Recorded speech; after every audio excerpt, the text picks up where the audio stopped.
Donc, le but de cette conférence, c'était de connaître nos propres besoins en alimentation et en activité physique, parce que c'est vrai qu'on entend beaucoup de choses dans les médias.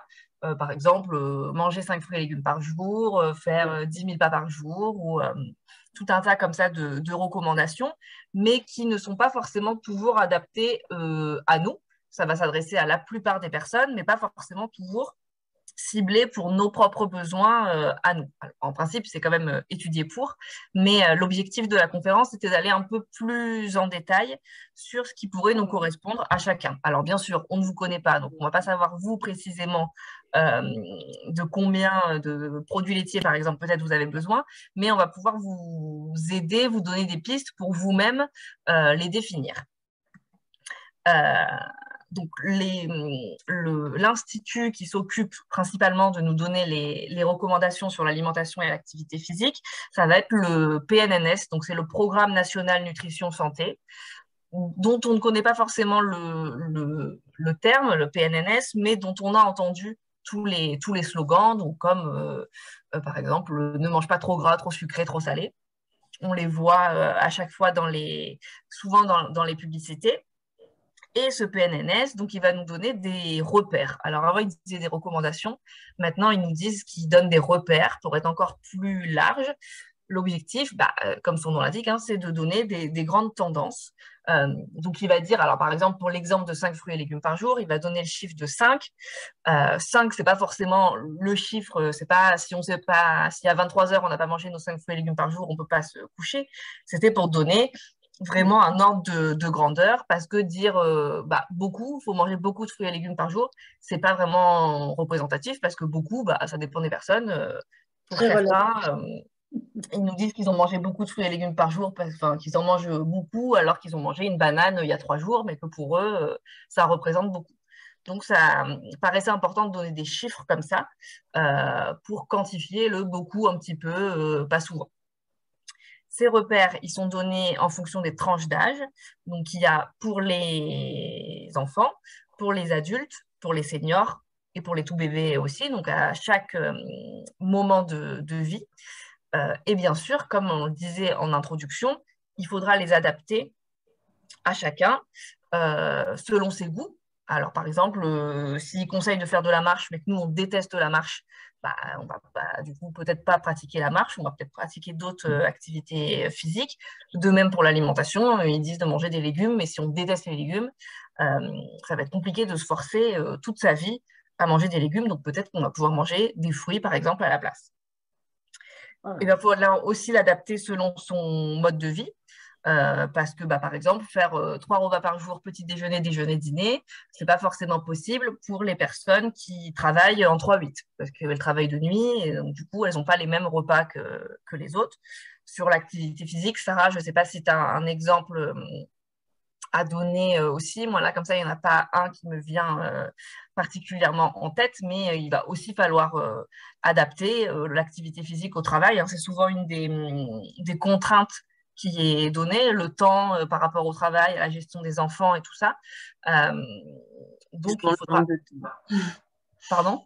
C'est souvent le manque de temps, ouais, j'en Ouais. parlais tout à l'heure. Voilà. Et le dernier point, l'adapter aussi à ses pathologies et ses douleurs. Donc, c'est particulièrement le cas, Sarah vous en parlera, dans le cas de l'activité physique. On ne peut pas faire toutes les activités selon les douleurs qu'on a. Et sur l'alimentation, c'est vrai aussi. Par exemple, si on a des problèmes de digestion de légumes secs, on ne pourra pas manger de légumes secs alors que c'est pourtant conseillé. Donc ça, c'est vraiment à chacun de s'adapter selon ces 3 points-là qui nous paraissent importants à prendre en compte et dont le PNNS, alors il en tient compte partiellement, mais on en parle moins dans les médias. Enfin, quand il y a une pub qui dit qu'il faut manger des produits laitiers, il ne dit pas évidemment uniquement que si vous les digérez. Il dit manger des produits laitiers, point. Donc voilà, alors ce PNNS, alors il parle beaucoup d'alimentation et un petit peu d'activité physique, donc Sarah vous détaillera plus en détail tout à l'heure. Il se répartit maintenant en 3 catégories. Il y a tout ce qu'il faudrait augmenter, Donc, il parle ici des fruits et légumes, des légumes secs, qui vont comprendre lentilles, pois chiches, haricots rouges, haricots blancs, les fèves. Et ils disent qu'il faudrait aussi augmenter les fruits à coque, comme les noix, les noisettes, les amandes, le fait maison et l'activité physique. Sur l'allée vert, ils ont mis tout ce qui était un petit peu entre les deux, donc comme les produits complets, comme le poisson, les produits de saison, les produits bio, et après tout ce qu'il faudrait réduire. Donc il y a le temps passé assis, il y a les produits avec le Nutri-Score. Alors je ne sais pas si vous l'avez déjà vu, c'est les nouveaux étiquetages qu'il y a maintenant sur les emballages alimentaires. Il faudrait aussi réduire la viande et la charcuterie. On en entend souvent parler. Aussi les boissons sucrées et les produits salés. Vous voyez qu'ils ne parlent pas des produits gras là, dans les éléments à réduire. Il faudrait aussi réduire l'alcool, qui fait aussi partie de l'alimentation. Est-ce que tout ça, c'est des... Alors, je ne vois pas le chat. Est-ce que tout ça, c'est des notions qui vous parlent, qui vous paraissent évidentes? Il faut appuyer sur quelque chose? Non, c'est bon, on vous entend. Bon, bah, pour moi, c'est des choses que je connais très bien. Ouais. Voilà. J'espère apprendre de nouvelles choses, mais tout est correct, il n'y a pas de souci.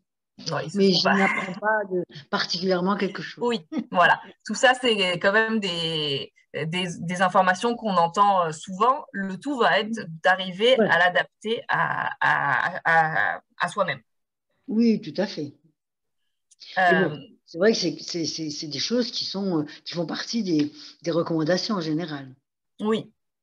Ce qu'on entend peut-être moins, c'est plus les repères de fréquence. Par exemple, sur les légumes secs, c'est maintenant de 2 fois par semaine. Oui, c'est ça, 2 fois par semaine. Parce que j'ai oublié de vous le dire, mais en fait, ces repères du PNNS changent tous les 4 à 5 ans. Ça dépend milieu, fin d'année, selon s'ils sont en retard ou pas. Donc, il y a des petites évolutions, pas très grandes. Mais par exemple, là, sur les produits laitiers, ça a changé dans la dernière version du PNNS. C'était maintenant de 2 fois par jour pour les adultes, alors qu'avant, on était à 3 fois. Je les vois même pas écrire je les vois pas, les produits laitiers. Ils sont au milieu, dans aller vers une consommation de produits laitiers suffisante mais limitée. Oui, oui, tout à fait. Oui, tout à fait. Faut pas en manger trop, c'est sûr. Voilà. On n'en a pas trop besoin.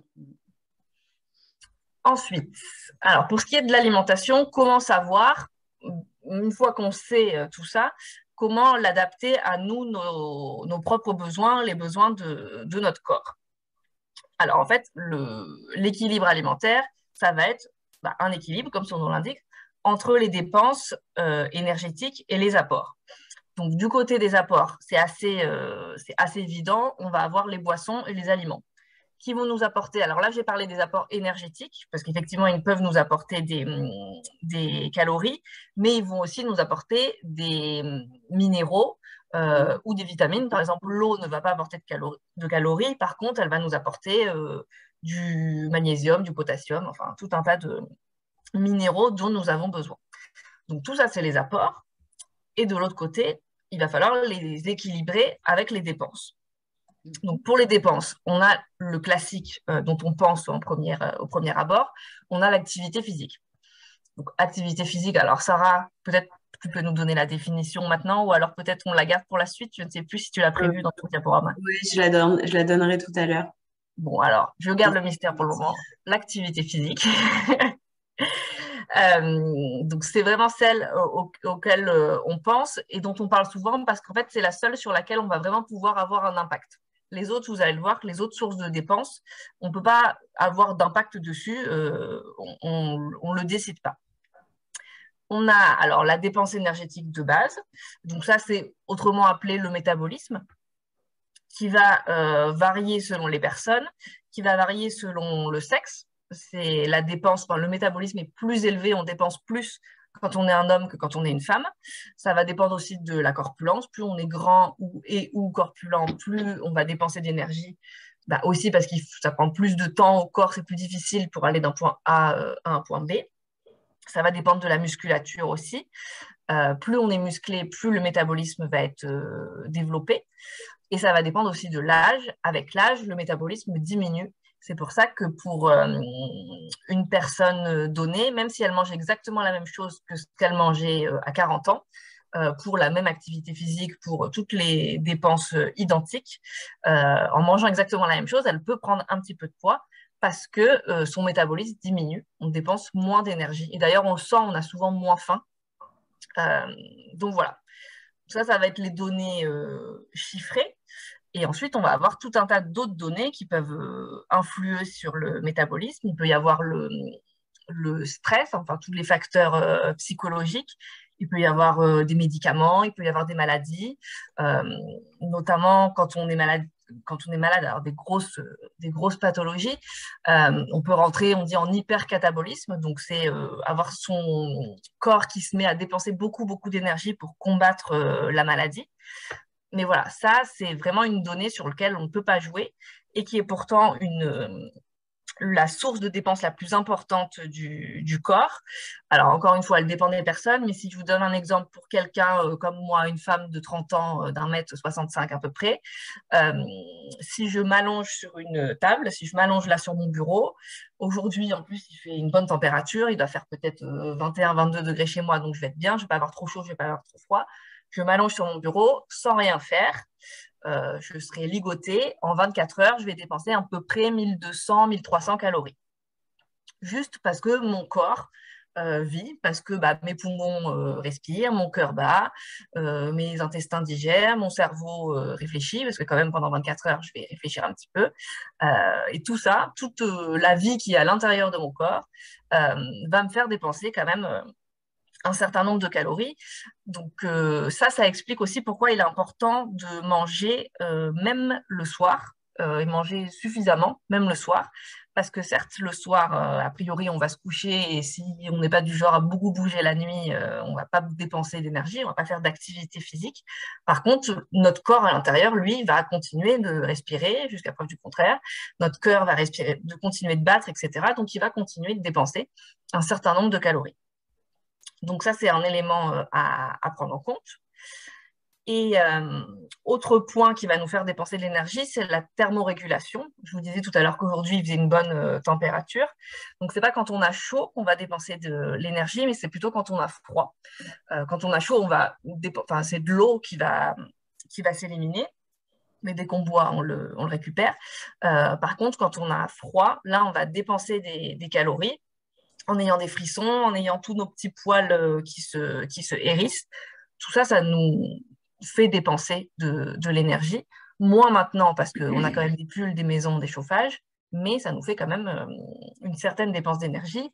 C'est pour ça qu'on a souvent plus faim en hiver, ou en tout cas plus faim de plats consistants, parce qu'on a besoin de se protéger du froid. Contrairement à l'été, où là, on va avoir moins faim et surtout envie d'avoir des aliments riches en eau, comme des fruits ou des légumes.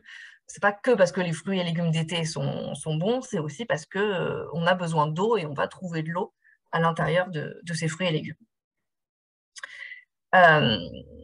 Donc voilà. Alors après, il y a aussi un autre point, je ne vous l'ai pas écrit ici, mais c'est aussi la digestion qui va nous faire aussi dépenser de l'énergie, plus ou moins selon les aliments. Mais ça va un peu impacter du coup sur la dépense énergétique de base. Donc là, vous voyez qu'il y a quand même beaucoup de points, en tout cas du côté des dépenses, qui entraînent une variation et qui expliquent pourquoi on ne peut pas dire qu'une personne doit consommer 2000 calories par jour, parce qu'en fait, ça va dépendre de son activité physique, ça va dépendre de son métabolisme et de la température qu'il fait dehors. Donc ça dépend de plein de choses, et ça ne dépend pas d'une seule personne. Sarah, même si elle fait elle a toujours le même métabolisme et toujours la même température, elle va peut-être pas toujours faire la même activité, peut-être parce que un jour elle est en télétravail, du coup elle ne va pas marcher jusqu'au bureau, peut-être qu'un jour elle a boxe, un jour elle n'aura pas. Donc tout ça va être très dépendant et du coup on ne peut pas donner une ration, enfin un nombre de calories pour une seule personne parce que ça va dépendre des jours. Un jour ça sera peut-être 2000, le lendemain 2100 et puis un jour elle va être malade, ce sera plus que 1500. Voilà un petit peu pour ce qui est de l'équilibre entre les apports et les pertes. Mais du coup, une fois qu'on a ça, on est bien content. Je vous ai dit que du coup, on ne pouvait pas déterminer un certain nombre de calories par personne. Donc, comment fait-on pour savoir si on mange assez ou pas? Parce qu'il y a aussi une question de quantité. Mais avant même les quantités, il va y avoir aussi la composition de ce qu'on mange. Donc ça nous est un peu apporté par les repères du PNNS sur qu'il faut manger des fruits et des légumes. Ça va être l'équilibre alimentaire. Sur la quantité, il y a des petites bases qu'on peut donner, par exemple ça, donc qui se base en fait sur la main. Plutôt que de peser avec une balance, ce qui est un peu contraignant parce qu'on n'a pas toujours une balance sur soi, et qu'une balance, c'est très carré, c'est 160 grammes, pas plus, pas moins. La main apporte quand même un peu plus de souplesse et permet aussi, on l'a aussi toujours à portée de main, c'est le cas de le dire, elle est toujours avec nous, normalement, et elle est aussi le reflet de notre corps. Un enfant de 3 ans aura une petite main. Et là, vous voyez que du coup, pour lui, une portion de fruits, ça sera plus petit que pour un maçon qui fait 2,10 m, où lui, il aura une beaucoup plus grosse main. Alors, certains vont dire, ah bah oui, mais du coup, il a le droit de manger plus de fromage, mais c'est normal aussi, parce qu'il a forcément une carrure beaucoup plus importante et du coup, un volume plus important à nourrir. Donc là, vous voyez que ça vous donne, encore une fois, c'est vraiment des ordres de grandeur. Ce n'est pas à prendre au pied de la lettre. Vous voyez, par exemple, tout en bas à droite, pour le pain, ils nous disent que si on prend du pain dans un repas, donc on n'a que le pain, par exemple, au petit déjeuner, ou a priori, on n'a pas d'autres sources de féculents, on ne mange ni pâtes, ni lentilles, ni tout ça. Le pain est notre seule source de féculents, et du coup, là, la quantité à peu près qu'il faudrait manger, c'est à peu près la taille de notre main. Donc, ça fait à peu près un tiers de baguette. Voilà, je vois, c'est plus ou moins, c'est un ordre de grandeur. C'est pour dire que ce n'est pas toute la baguette, mais ce n'est pas non plus un mini bout. Tout ça, ça donne, encore une fois, une certaine notion commune, mais après, chacun va l'adapter à sa faim. Le fromage aurait été mieux quand même. Le fromage, c'est pas beaucoup, je sais. Non, j'ai dit la forme d'un fromage pour mettre un peu les pourcentages. Oui, le pouce. Oui, c'est une idée comme une autre, mais c'est perturbant. C'est perturbant. Alors, c'est aussi parce que en fait, le fromage, on dit 30 grammes à peu près. Donc, 30 grammes, c'est un huitième de camembert. Il fallait qu'on trouve un des doigts pour le représenter. Donc, tout le poing, c'était trop. Le pouce, c'est ce qui me paraissait le doigt le plus gros. Mais effectivement, ce n'est pas la manière la plus simple de voir, mais on voit que si on mange tout le camembert, c'est beaucoup plus qu'un pouce, et que du coup, on est au-delà. Oui, après, ça, on s'adapte. Hein. Oui, je comprends. Voilà. En tout cas, les légumes, c'est là qu'il y en a le plus. Hein. Bah ouais, les légumes, c'est là où il y en a le plus. Mais parce que les légumes, comme il y a beaucoup d'eau dedans, on n'en mange pas tant que ça, finalement. On le voit d'ailleurs quand on fait cuire des épinards. Hein, une fois qu'on a enlevé toute l'eau, il n'y a plus grand-chose. Ah oui, parce que là, c'est le cru que vous parlez. C'est pas du cuit. Oui, bah alors là, en fait, ça peut être cru ou cuit. Mais parce qu'il y a des légumes, par exemple les carottes, qui ne vont pas changer beaucoup de volume selon si c'est cru ou si c'est cuit. Puis il y a des légumes qu'on ne cuit pas. Enfin bon, c'est vraiment à titre indicatif. Pour rentrer plus en détail, encore une fois, je ne vais peut-être pas forcément vous aider, mais la manière la plus fiable de s'adapter à ses propres besoins à soi pour ce jour-là en particulier, pour aujourd'hui, mardi 26 avril à 14 h, ça va être de se fier à notre faim. Ce qui peut paraître très bête. On aurait tous pu le deviner, mais on le fait pourtant pas tous. On est loin de tous le faire parce que y a plusieurs difficultés. Déjà, il faut savoir si c'est de la faim ou de l'envie de manger. Par exemple, là, à côté de moi, j'ai mes chocolats de Pâques qui me regardent. Je n'ai pas faim, par contre, j'ai quand même un petit peu envie de les manger. Oui, la faim et l'envie, c'est pas pareil. Voilà. Mais c'est parfois difficile de savoir si... pourtant, je me dis qu'au final, j'ai quand même pas beaucoup mangé, donc peut-être que j'ai quand même un petit peu faim. Voilà. Donc, faire la distinction des deux est difficile. Alors, il y a des personnes qui disent que pour savoir si c'est vraiment de la faim, il faut savoir si on serait capable de manger un yaourt nature sans sucre, comme ça, là, à ce moment-là. Bon, là, en l'occurrence, moi, si on me dit « est-ce que tu veux un yaourt nature sans sucre ?» je n'en prendrai pas. Donc, c'est effectivement parce que je n'ai pas faim, parce que j'ai finalement quand même plutôt bien mangé ce midi. Ça, c'est le premier point. Le deuxième point, ce serait de commencer à manger quand on a faim et de s'arrêter quand on n'a plus faim. Ce qui, comme je vous l'ai écrit, n'est pas toujours facile en société. On finit, notre pause est à 12h30, donc il faut manger à 12h30, pas à 13h et pas à 11h30, alors que c'est peut-être pourtant à 11h30 qu'on aurait faim. Quand on vit en couple ou en famille, bah, c'est pareil, il faut s'adapter à la faim de tout le monde et on n'a pas tous faim pile au même moment, ce serait trop facile sinon.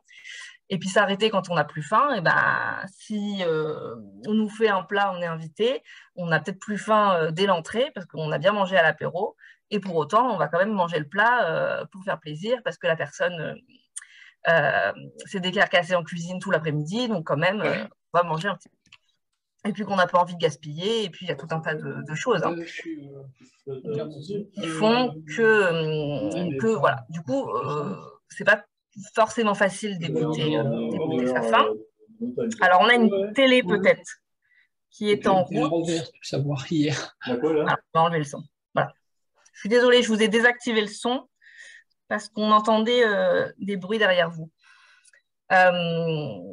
Ensuite, autre point important pour faire attention à sa faim, c'est de manger lentement. On dit qu'un repas devrait durer au moins 20 minutes. Et oui. Parce que si on mange trop vite, eh ben, le corps n'a pas le temps de savoir s'il a suffisamment mangé ou pas. Alors, sachant que ce n'est pas seulement une question de volume, il va aussi analyser ce qu'on mange. C'est-à-dire qu'on a fait des expériences, on a gonflé des ballons dans des estomacs de personnes qui étaient consentantes pour voir si elles avaient toujours faim ou pas. Et alors, au premier abord, elles disaient « bah non, j'ai plus faim ». Et puis, en attendant un petit peu, elles se rendaient compte qu'en fait, non, elles avaient quand même encore faim parce qu'elles ont analysé ce qu'elles avaient à l'intérieur. Et en fait, à l'intérieur, elles n'avaient rien. Elles avaient un ballon rempli d'air, ce qui n'a pas servi à les sustenter suffisamment. Donc, en fait, le corps va analyser ce qu'il y a à l'intérieur. C'est pour ça qu'on peut manger un gros volume de salade ou un gros volume de légumes sans être dégoûté, en pouvant continuer à manger sans ressentir de rassasiement. Alors que par contre, 2 cuillères à soupe d'huile, et bon, c'est très peu en volume, mais pourtant, on est très vite rassasié si on y fait attention. Donc, c'est important de prendre le temps de manger, ce qui n'est pas facile à faire quand on a été habitué à manger vite. Et autre point, ce serait de manger dans le calme. Si on est devant la télé, ou même pas devant la télé, mais au restaurant avec des amis, accaparés dans une discussion, on ne va pas forcément faire attention à ce qui est dans notre assiette et à est-ce que réellement j'ai encore envie d'autant plus au restaurant, parce qu'au restaurant, le cuisinier qui nous amène l'assiette, enfin qui sert l'assiette, il ne nous a jamais vus, donc il ne sait pas si c'est une personne de 1,50 m qui a commandé ou quelqu'un de 2 mètres, il ne sait pas si la personne a faim, si la personne n'a pas faim, il va servir la même quantité à tout le monde, donc d'autant plus au restaurant. C'est embêtant parce que ça gaspille et qu'on a payé, mais il faudrait peut-être ne pas finir son assiette parce que l'assiette n'est probablement pas adaptée à sa faim. Et c'est pareil, désolée, je te coupe. Oui, C'est vas-y. pareil quand on achète des produits, soit des paquets de céréales ou des plats préparés. Souvent, on nous met une portion sur l'emballage. Par exemple, pour les céréales, on nous dit pour une portion de 30 ou de 45 grammes, ça correspond à tant d'apports journaliers. Mais finalement, on ne sait pas trop pour qui c'est et ça ne correspond pas forcément à nos besoins. Donc, ça aussi, ce n'est pas forcément à prendre en compte, quoi. Ouais.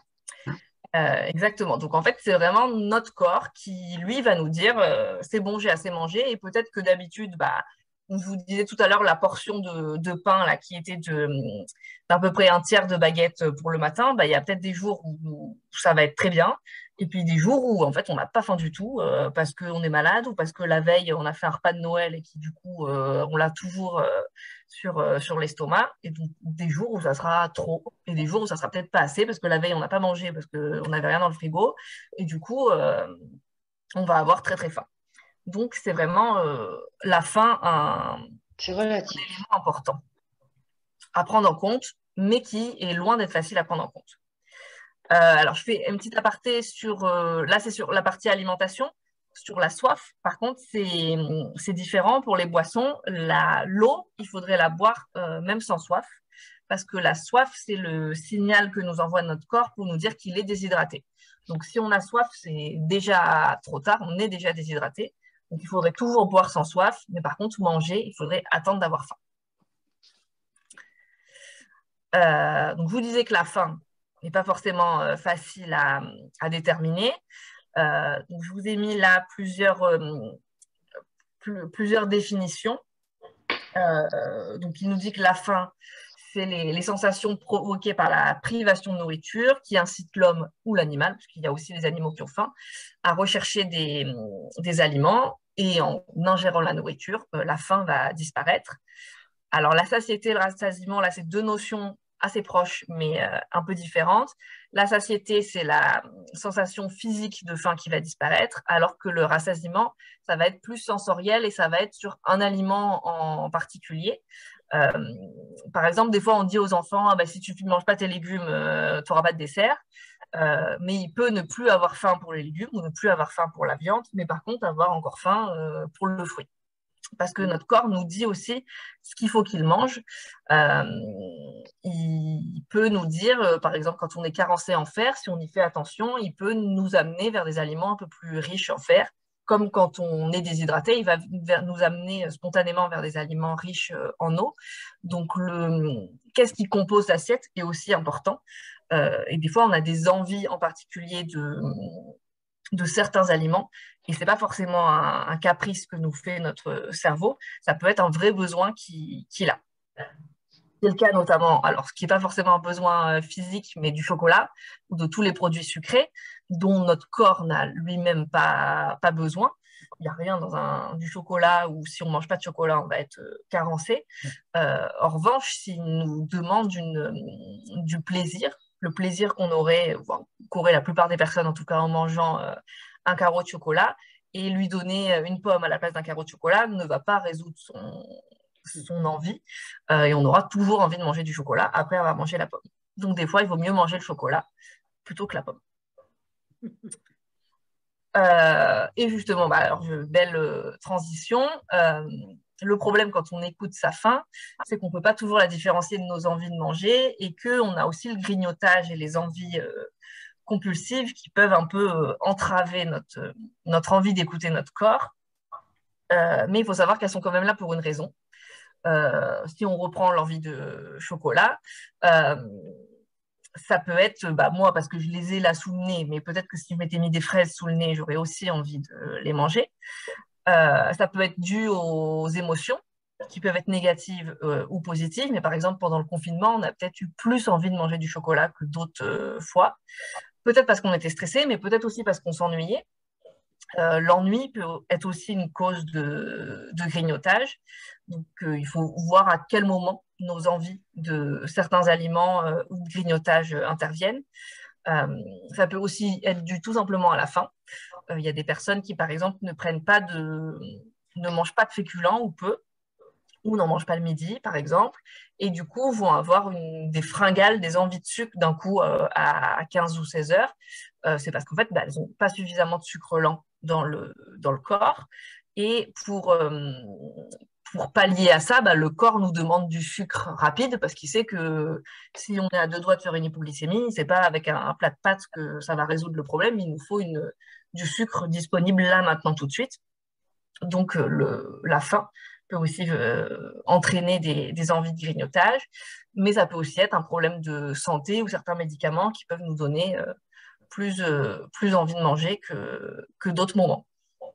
Donc, il faut vraiment arriver à identifier pourquoi on grignote, qu'est-ce qu'on grignote, pourquoi, à quel moment, plutôt que, je vous disais tout à l'heure, plutôt que de manger une pomme alors que notre corps nous réclame du chocolat, il faut essayer de savoir pourquoi il nous réclame du chocolat.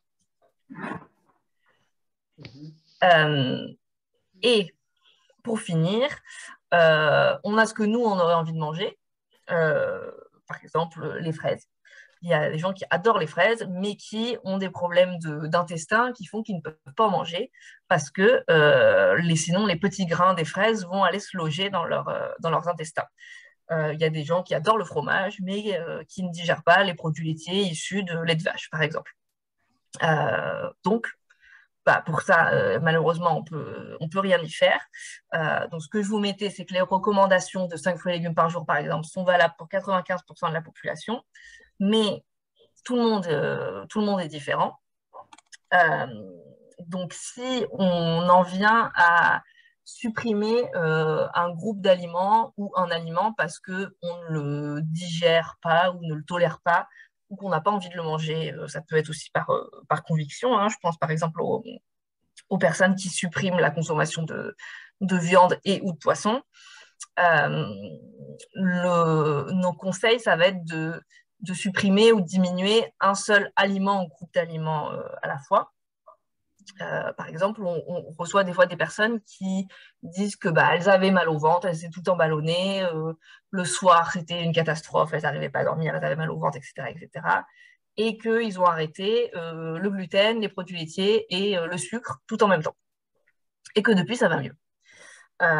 Donc très bien, tant mieux, mais peut-être que c'est uniquement le sucre qui leur causait ces ballonnements, ou peut-être uniquement les produits laitiers, ou peut-être uniquement le gluten, ou peut-être c'est juste la réduction qui aurait pu suffire à limiter ces maux.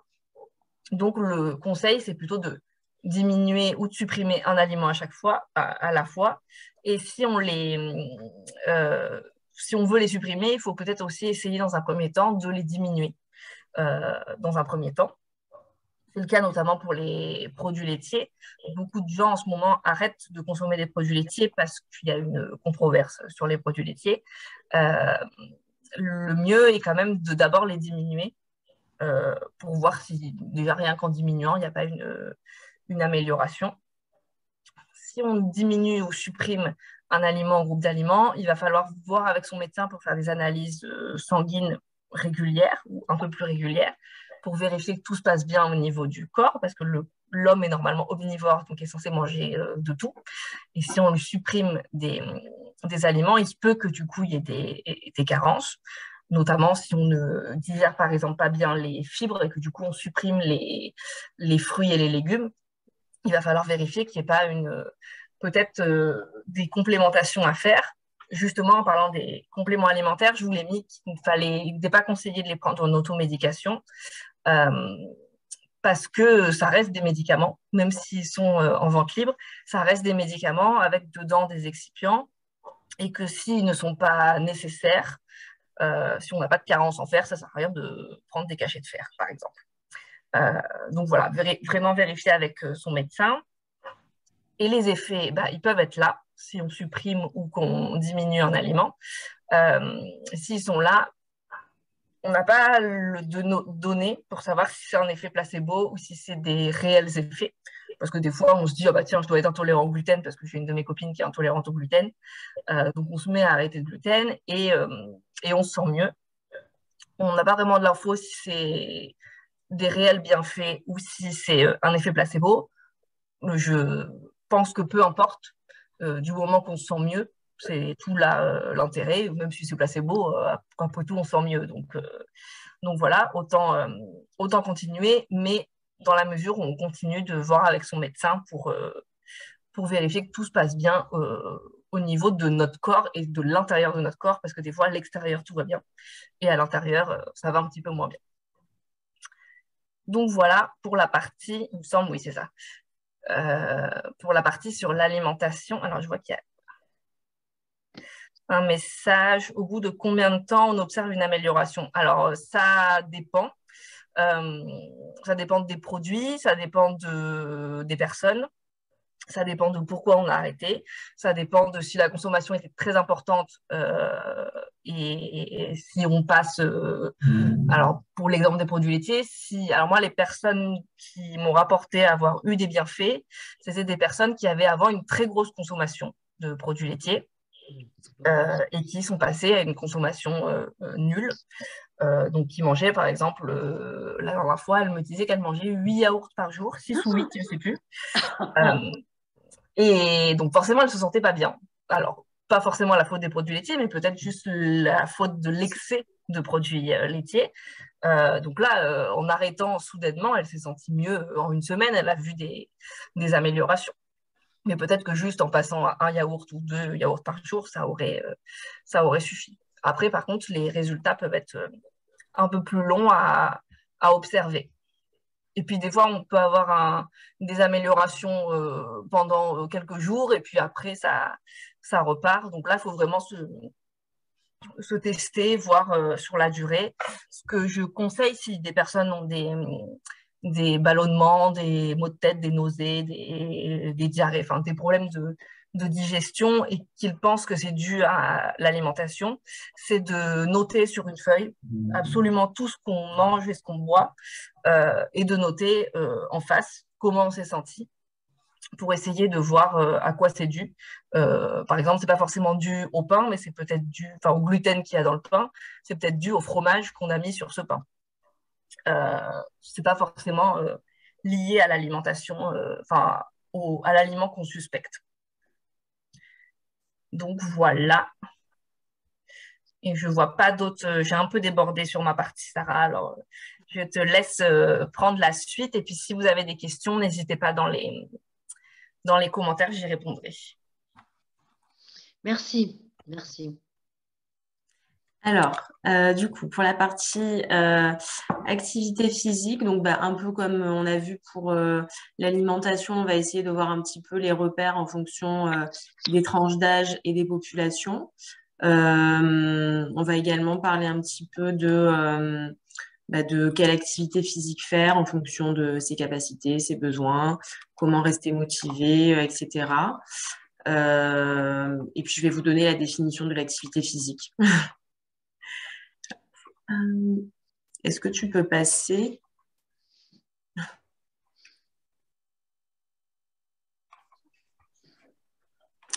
Alors, pour les repères en termes d'activité physique au sein de la population, donc ça va être l'Organisation mondiale de la santé qui élabore ces différents repères. Donc, c'est des repères qui sont repris voilà, pour tout le monde. Donc, elle va donner des repères pour les enfants, pour les adultes, pour les seniors, pour les personnes qui ont des pathologies chroniques ou d'autres pathologies, et pour les femmes enceintes. Donc là, aujourd'hui, je vais vous détailler essentiellement pour les adultes, les seniors et les personnes qui ont des pathologies chroniques. Voilà. Alors, pourquoi l'OMS elle élabore ces repères? Dans un premier temps, ça va être pour prévenir l'apparition d'un certain nombre de maladies, et notamment les maladies qu'on appelle non transmissibles. Donc ça, en fait, ça va être les maladies cardiovasculaires, tout ce qui va être diabète, surtout diabète de type 2, et puis les différents types de cancers. Donc, c'est des maladies qui sont souvent héréditaires, souvent génétiques. Donc, on n'a pas toujours la main sur ce type de maladie. Dans un second temps, ça va être pour améliorer la forme physique de la population, tout simplement. Donc, pour maintenir un poids de forme qui soit stable dans le temps et qui soit, on va dire, qui soit correct. Et pour prévenir, par exemple, chez les personnes âgées, les risques de chute, on en parlera tout à l'heure. Et également pour améliorer la santé mentale de la population, parce qu'on voit qu'il y a de nombreuses études en fait qui prouvent que l'activité physique ou même le sport ont de très nombreux effets en fait positifs sur la santé mentale. Donc ça va lutter contre la dépression, contre l'anxiété, contre certaines maladies comme Alzheimer ou voilà, d'autres, contre les addictions aussi. Donc voilà, ça a tout plein de bienfaits, l'activité physique. C'est pour ça qu'on vous pousse et qu'on entend toutes ces recommandations aussi à la télé et que tous les jours, on vous dit qu'il faut bouger. C'est pas pour rien. Voilà. Tu peux passer. Alors, on va en venir à la définition de l'activité physique. Alors, souvent, les personnes, quand on leur dit de faire une activité physique ou de bouger, tout de suite, ils vont penser au sport. Donc, ça peut faire peur parce que le sport, on peut se dire, c'est dur, j'y arriverai jamais, j'ai pas les capacités, j'ai pas les compétences, surtout quand on arrive à un certain âge ou que justement on a une pathologie. Alors que l'activité physique, ça n'a rien à voir en fait avec le sport. Si on regarde la définition de l'activité physique, ça nous dit tout simplement que ça va être tout mouvement qui est produit par les muscles squelettiques qui va être responsable d'une augmentation de la dépense énergétique. Donc, c'est ce que disait Julie tout à l'heure. Et donc, ça regroupe à la fois les exercices de la vie quotidienne, les activités de loisirs et la pratique sportive. Donc, les exercices de la vie quotidienne, ça va être tout simplement le fait de marcher pour aller faire ses courses ou de justement porter ses courses, de monter les escaliers, de faire son ménage, de jardiner, de bricoler. Voilà, donc ça va être vraiment toutes les activités qu'on peut faire au quotidien et qui en fait vont entraîner une dépense énergétique sans pour autant qu'on s'en rende compte. Peut-être jouer avec nos enfants, ça demande de l'énergie en plus. Voilà, tout un tas de choses. Ensuite, on a les activités de loisirs. Donc, dans les activités de loisirs, ils vont mettre, par exemple, voilà, quand je décide, je sais pas moi, d'aller faire une partie de bowling ou de jouer au golf ou de jouer à la pétanque, pour ceux qui sont du Sud. Ça va être ce genre d'activité. Et ça englobe également la pratique sportive. Donc là, ça va vraiment être le sport à proprement dit. Donc, je vais vous donner la définition tout de suite du sport. Je peux passer. Donc, le sport, si on regarde la définition, ça va être un ensemble d'exercices physiques ou mentaux qui se pratiquent sous forme de jeux individuels ou collectifs et qui peuvent donner lieu à des compétitions. Donc, en fait, la grande différence, ça va être surtout le fait que dans chaque sport, normalement, c'est codifié, il y a des règles et ça peut donner lieu à des compétitions et souvent, ça va être à une intensité un peu plus élevée qu'une simple activité physique. Donc,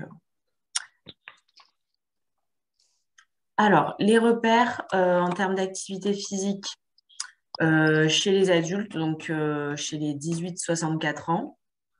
Donc, ils nous disent quoi? Qu'il faut faire une activité d'endurance d'intensité modérée, au moins donc 150 à 300 minutes par semaine. Donc, réparti forcément sur la semaine en plusieurs séances. Donc, comme on l'entend bien à la télé, par période d'au moins 30 minutes par jour. Ou qu'il faudrait faire une activité d'endurance d'intensité soutenue, donc au moins 75 à 150 minutes. Voilà.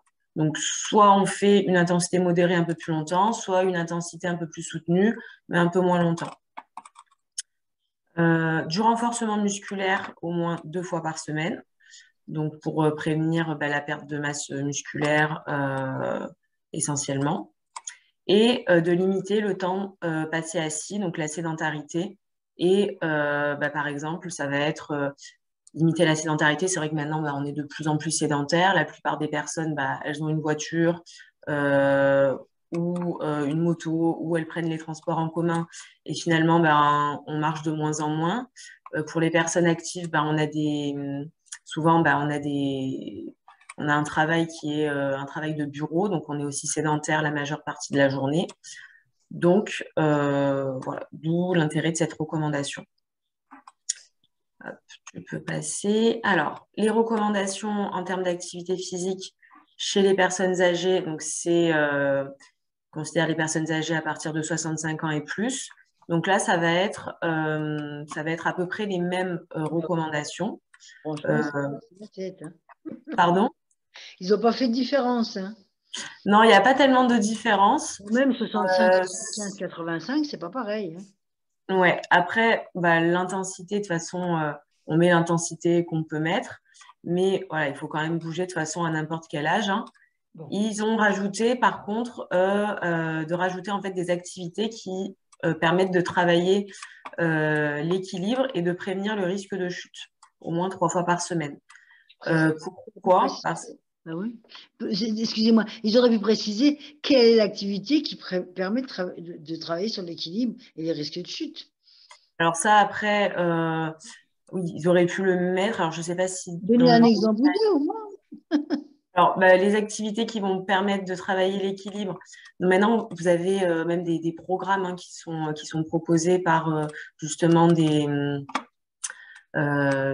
enseignants en activité physique adaptée ou par certaines associations qui proposent des programmes. Généralement, c'est sur 12 séances où on propose par exemple, la Mutualité française le fait. On propose des ateliers pour les seniors. Donc, c'est des ateliers équilibre et prévention des chutes où, en fait, pendant 12 séances, on va travailler justement sur l'équilibre. Donc, ça va être sous forme de parcours. On va faire de la gym douce où on va faire tout un tas d'activités qui vont permettre de travailler justement sur l'équilibre.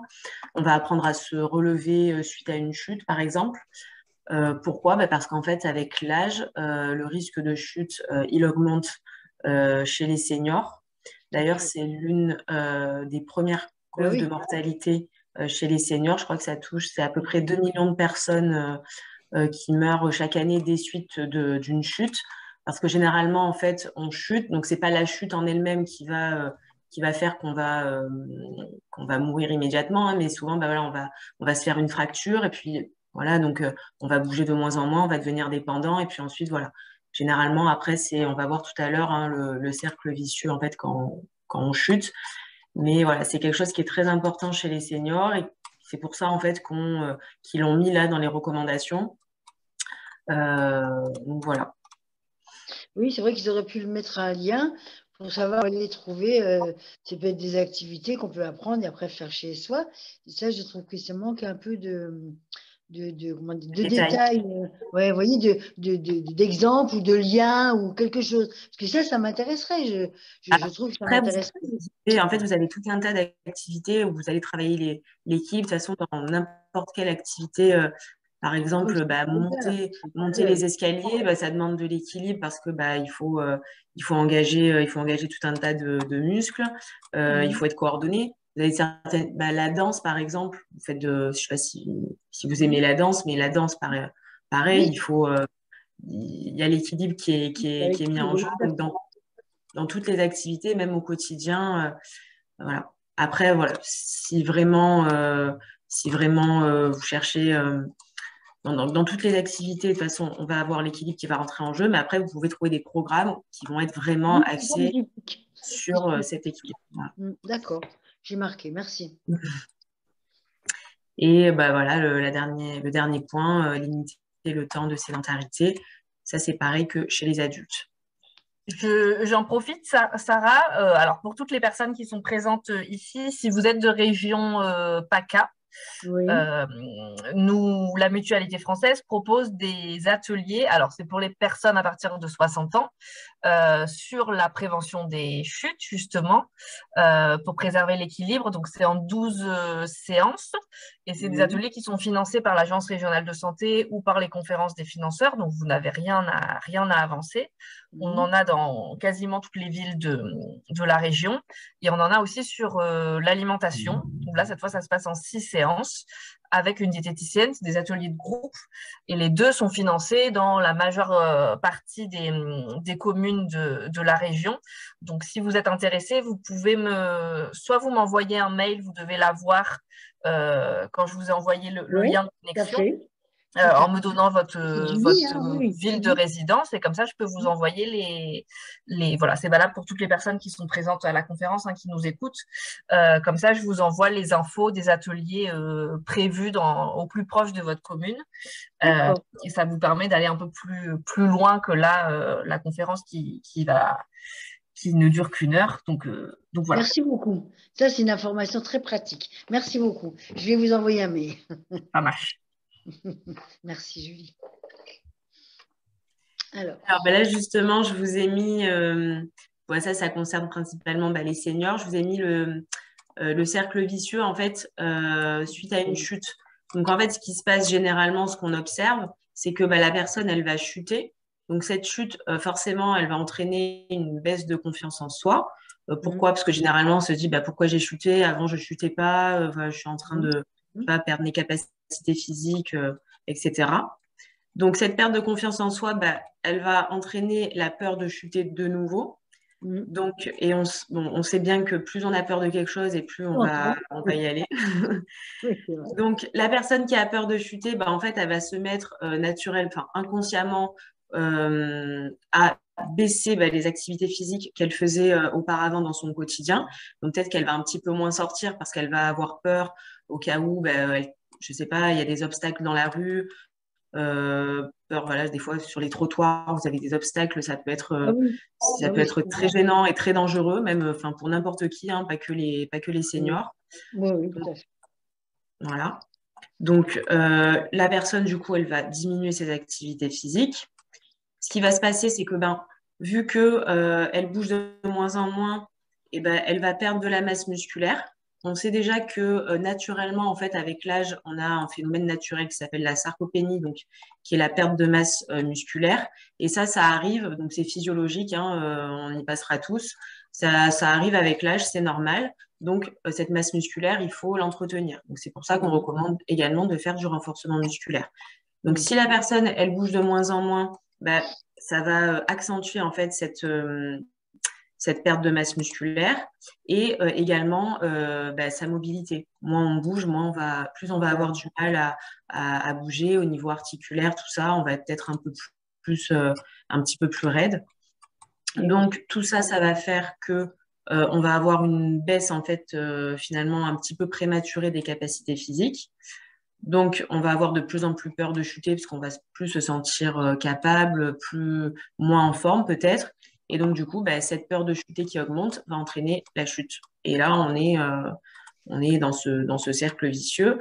Et donc, pour sortir de ce cercle vicieux, on peut par exemple participer à un programme équilibre et prévention des chutes pour retrouver confiance en soi et apprendre justement à relativiser et se dire même si je chute, c'est pas dramatique, je vais pas forcément me fracturer le col du fémur ou voilà, c'est pas forcément très très grave, heureusement, mais ça peut quand même l'être. Donc faut faire attention, mais pour ça voilà, faut avoir eu les bons renseignements. Voilà. On a une participante qui nous a mis dans le chat des exercices qu'elle a trouvés sur Internet. Voilà. Donc, merci à elle. Sarah, si tu as un petit moment tout à l'heure, peut-être que tu pourras nous dire. Je regarderai. Oui, après, il y en a plein, mais voilà, après, pareil, il faut que ce soit adapté. Des fois, il faut faire attention si on fait les exercices seuls à la maison, peut-être toujours avoir une chaise à proximité au cas où, justement, on perd l'équilibre ou on chute. Voilà, c'est ça que normalement, si vous êtes en bonne santé, que vous n'avez pas de soucis particuliers, vous pouvez le faire, mais généralement, à partir d'un certain âge, il faut quand même faire attention et c'est mieux d'être accompagné, au moins pour la première fois, pour nous montrer des exercices et pour qu'on les fasse correctement, quoi. Tu peux passer. Alors là, pareil, j'ai remis les recommandations pour les personnes qui souffrent d'ALD, d'affection longue durée, donc de maladies chroniques. Hein. Donc pareil, hein, je passe vite, c'est à peu près les mêmes recommandations que chez les seniors. Voilà, tu peux passer. C'est exactement les mêmes que chez les seniors. Donc pourquoi faire une activité physique quand on souffre d'une pathologie chronique? Là, pareil, il y a tout un tas d'études qui montrent, et puis même on le voit chez les personnes, chez tous les jours, hein, que ça permettait par exemple de maintenir le poids de forme, par exemple pour les personnes qui sont atteintes d'obésité ou de surpoids, hein, parce que c'est reconnu comme étant une maladie chronique. Pour les personnes qui sont atteintes de DT2, donc il y a des études qui montrent que ça réduit les risques de DT2 et que même pour les personnes qui ont déjà un diabète. Je vois des diabètes de type 2. Le diabète, pardon. J'étais en train d'y penser. Que pour une personne qui avait déjà un diabète, ça permettait un petit peu de réduire, tous les symptômes et d'améliorer ce diabète. L'activité physique permet également de baisser la tension artérielle, donc de baisser les risques de maladies cardiovasculaires. Ça diminue également les risques de certains cancers.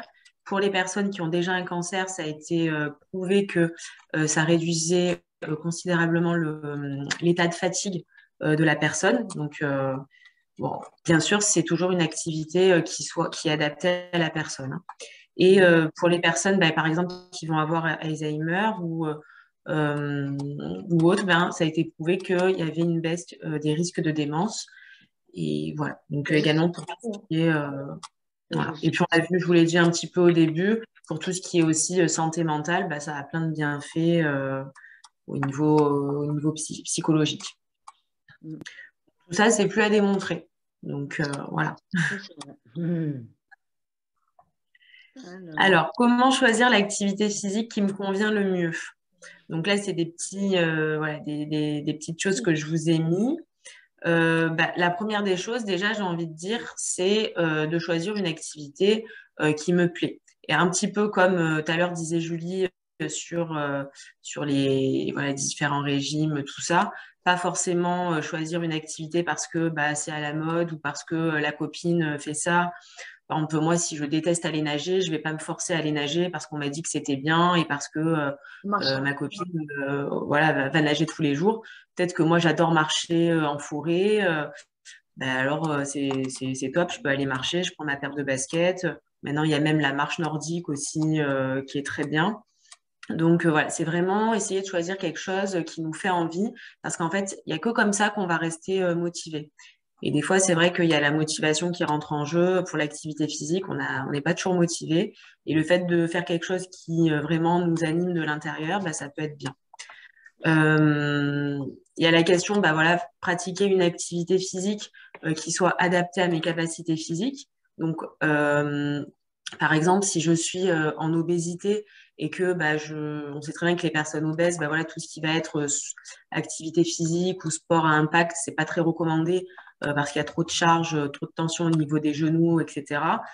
Plutôt voilà, choisir une activité où il y aura un petit peu moins d'impact. Pareil, si je sais pas, moi je suis asthmatique ou si j'ai une maladie cardiovasculaire, voilà, toujours faire selon mes capacités. Et pour ça, on peut aller voir son médecin traitant qui nous donnera des conseils et on va en parler tout à l'heure, qui pourra peut-être nous prescrire une activité physique qui soit adaptée à nous. Ensuite, choisir une activité, choisir voilà, selon mes objectifs. Si par exemple j'ai envie d'améliorer mes capacités cardio-respiratoires, peut-être que je vais plutôt choisir une activité qui va faire travailler mon cœur, donc l'endurance, comme la marche ou la nage ou le vélo ou la danse, etc. Pour en revenir à la danse, si j'ai envie d'améliorer mon équilibre, je vais peut-être choisir la danse aussi. Voilà. Selon mon temps, donc ça on en a un petit peu parlé tout à l'heure, mais c'est vrai que la plupart des personnes prennent un petit peu le temps comme une excuse ou un gros frein, en tout cas à la pratique de l'activité physique, parce qu'on a des journées bien remplies, soit on travaille toute la journée, donc entre midi et deux, on n'a pas toujours le temps ni l'envie. Le soir, parfois, on finit tard, on a peut-être les enfants aussi à s'occuper. Quand on est à la retraite, je pense qu'on a aussi pas mal de choses à faire parfois. Garder les petits-enfants, ou voilà, des fois, on est surpris puisque les seniors, ils ont un emploi du temps très chargé. Voilà, donc le temps, essayer d'adapter, voilà, peut-être faire un planning ou se fixer, par exemple, si je sais que dans la semaine, je m'octroie 2 à 3 fois par semaine 30 minutes ou 45 minutes pour mon activité physique et je sais que c'est du temps pour moi et que voilà, j'ai décidé que c'était comme ça. Voilà, c'est aussi essayer de voir ce qui est prioritaire ou non pour moi. Et souvent, le manque de temps, ça peut être une fausse excuse des fois, même si des fois, il y a des jours, c'est vrai qu'on n'a pas le temps. Mais voilà, il faut essayer de l'intégrer dans son planning, justement, et de faire en sorte de trouver le temps, de se libérer du temps pour ça. Et j'ai mis selon mon budget. Alors des fois, voilà, il y a des personnes qui peuvent dire bon, moi non, je peux pas pratiquer d'activité physique ou tel sport parce que j'ai pas les moyens. Mais maintenant, avec toutes les associations qui existent, voilà, on peut vraiment avoir des choses à moindre coût. Et puis juste le fait d'aller marcher ou courir, ça nécessite aucun budget, mis à part une paire de baskets. Voilà. Tout à fait. Après, c'est à nous d'identifier si on a vraiment envie ou pas, si c'est vraiment voilà, quelque chose qu'on a envie ou si juste en fait on n'a pas envie, on a la flemme, quoi. Voilà. Donc, il faut être un petit peu honnête avec soi-même aussi. Tout à fait. Alors, puis-je pratiquer une activité physique même si je souffre d'une pathologie? Ça, c'est un petit peu ce que je disais tout à l'heure. Donc, oui, on peut pratiquer. Le médecin est là pour ça. Hein. Le médecin est là pour ça, pour dire ce que vous pouvez faire ou pas faire. Ouais. Donc, en fait, l'activité, il y avait une faute.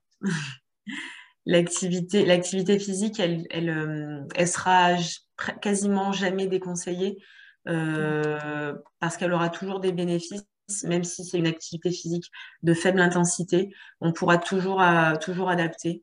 Moi, j'ai travaillé dans des centres de rééducation où il y avait des personnes qui étaient en fauteuil roulant, qui pouvaient à peine bouger et qui pratiquaient quand même à leur niveau, avec leur capacité, mais il y a toujours moyen de faire un petit quelque chose.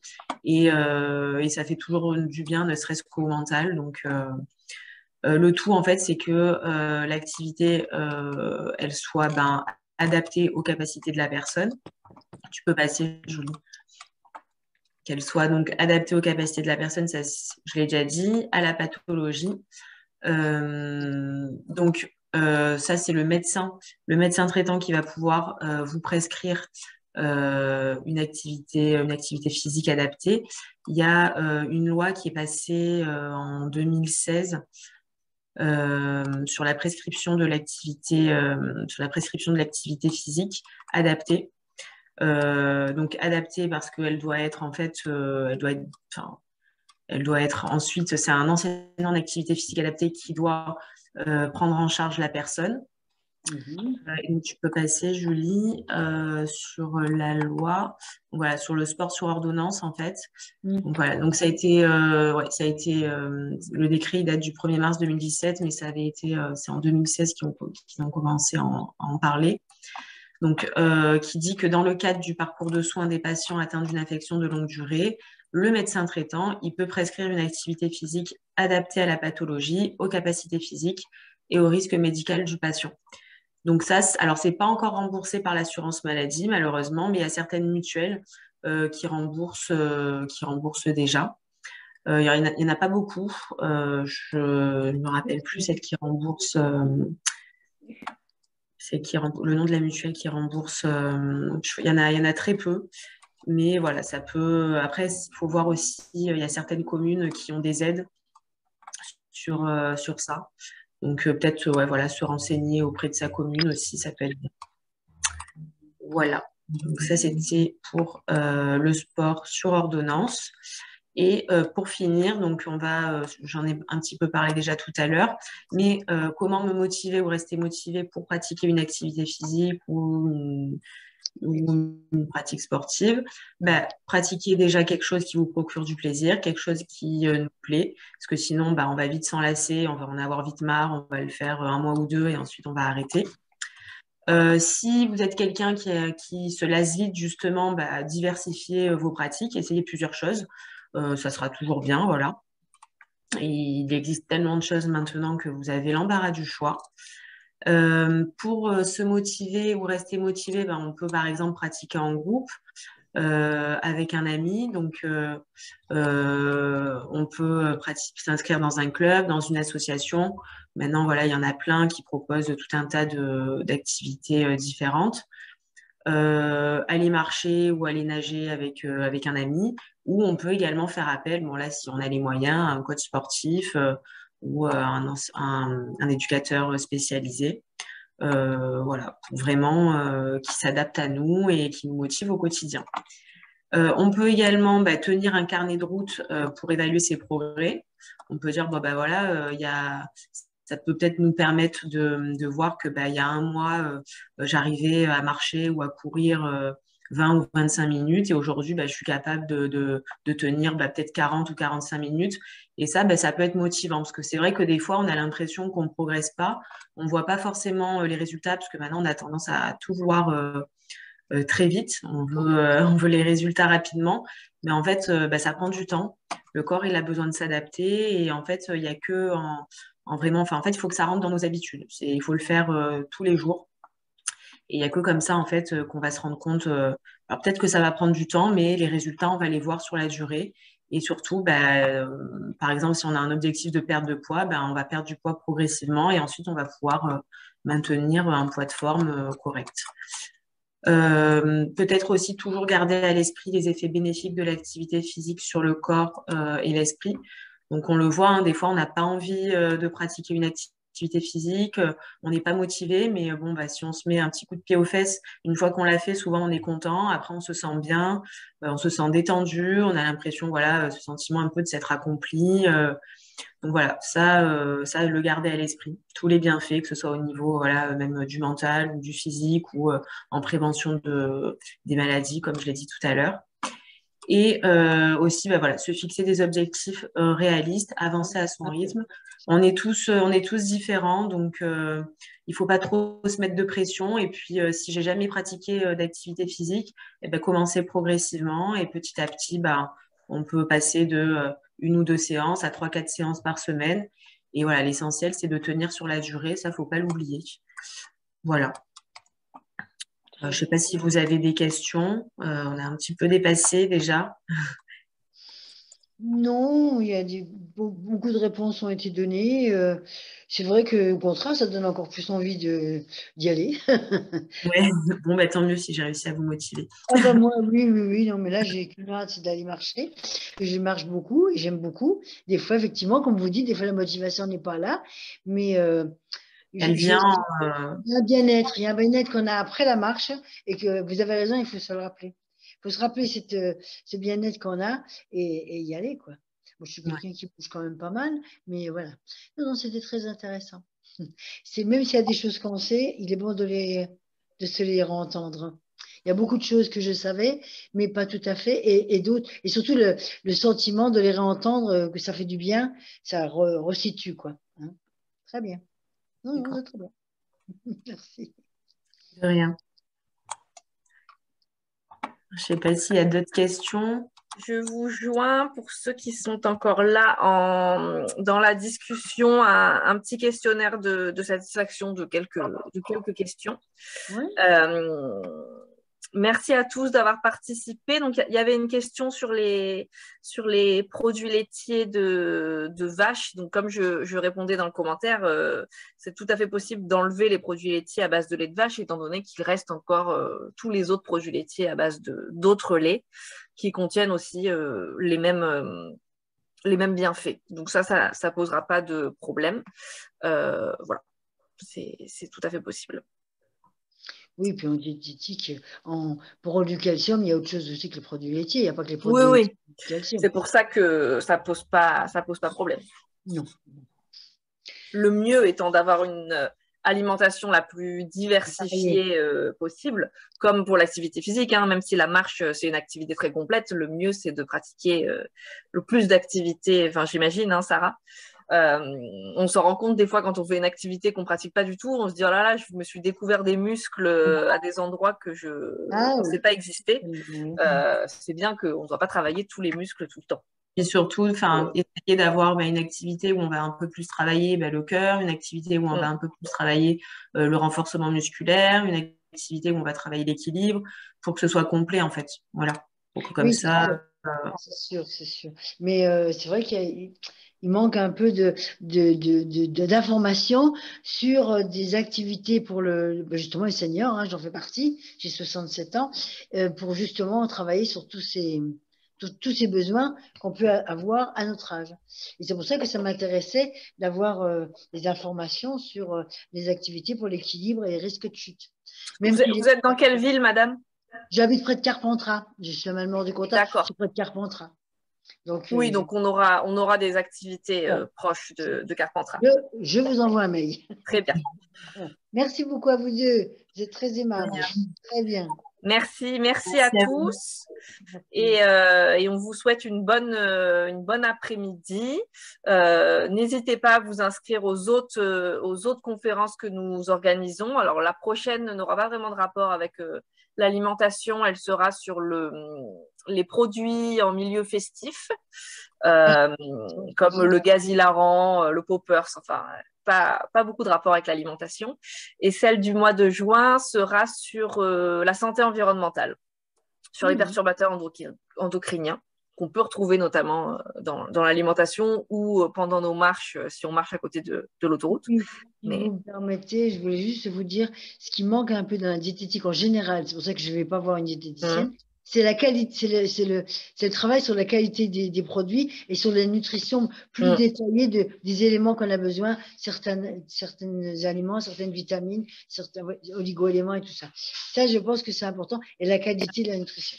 Ça, c'est plus, maintenant, il y a une autre branche de la diététique, c'est la micronutrition. Et ça, Voilà. maintenant, il y a des micronutritionnistes qui travaillent justement sur nos besoins spécifiques en micronutriments. Oui, Donc, d'accord. si vraiment ça vous intéresse et que vous voulez avoir une adaptation, une alimentation sur mesure, il faut se diriger vers une diététicienne classique. Elle n'aura pas forcément autant de connaissances sur les micronutriments parce que c'est pas son champ de compétences, tout simplement. Alors, micronutritionniste. D'accord, ok. La micronutrition, même si ça vous intéresse, vous pouvez aller voir sur Internet, vous aurez des choses dessus. Oui. Merci pour la précision. Merci beaucoup. Merci. Bon après-midi à vous. Bon après-midi tout le monde. Très bonne fin de journée.